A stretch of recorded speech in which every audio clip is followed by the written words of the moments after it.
ban khiến giống nghi cái ông tại san ngay đầu ở Việt Nam muốn na cái hôm kem tô dây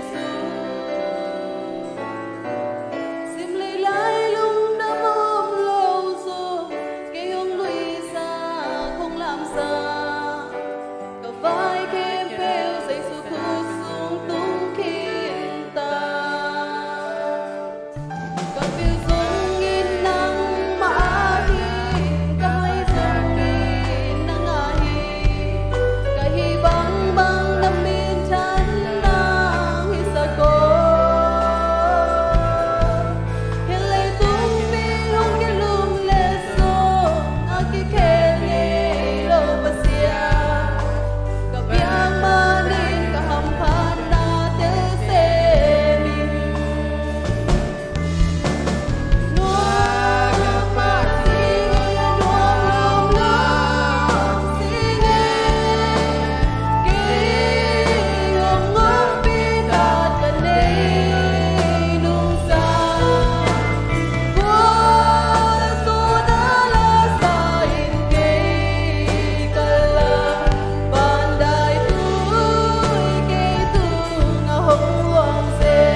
Ibyak to ba minsan na kilan na hiton tung tahen.